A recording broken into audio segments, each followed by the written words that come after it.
Assalamualaikum warahmatullahi wabarakatuh. Saya Rahmat Redi Alam dengan NIM 200903502102105 dari kelas Manajemen STMB 2020. Saya akan menjelaskan bias menurut dalam pengukuran kinerja karyawan menurut Werther dan Davis.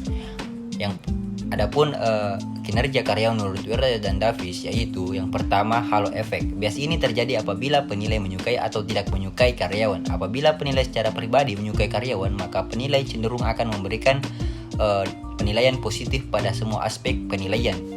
Namun sebaliknya, apabila penilai tidak menyukai karyawan, maka ia akan cenderung memberikan penilaian negatif kepada karyawan tersebut.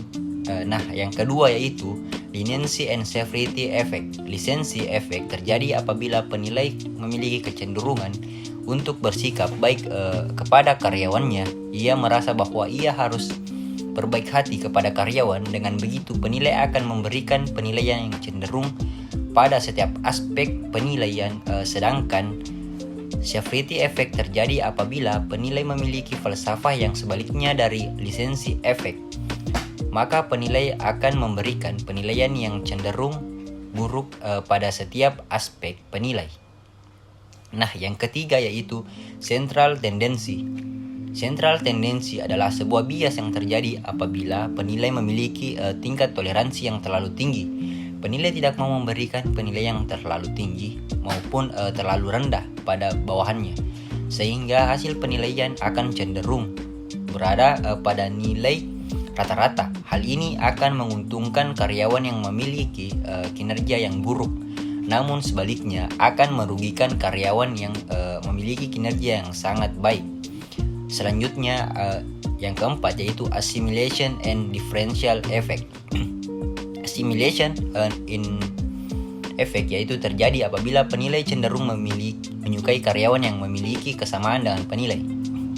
Kesamaan ini dapat berupa ciri-ciri atau sifat yang dimiliki karyawan. Jika karyawan memiliki kesamaan dengan penilai, maka penilai akan memberikan penilaian yang baik dan positif kepada karyawannya.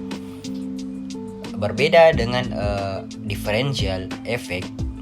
Differential effect dapat terjadi apabila karyawan memiliki perbedaan ciri-ciri atau sifat dengan penilai. Namun sebenarnya perbedaan ini yang menjadi kelebihan karyawan yang ingin dimiliki oleh penilai. Penilai tidak memiliki sifat-sifat tersebut yang kemudian menyebabkan kecemburuan, maka penilai akan cenderung memberikan penilaian yang buruk dan negatif kepada karyawan tersebut.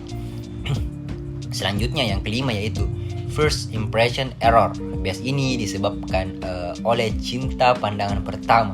Penilai akan memberikan penilaian berdasarkan kontak pertama dengan karyawannya. Penilai akan membawa kesan pertemuan pertama dalam jangka waktu yang lama, yang kemudian kesan-kesan itulah yang digunakan sebagai acuan dalam penilaian.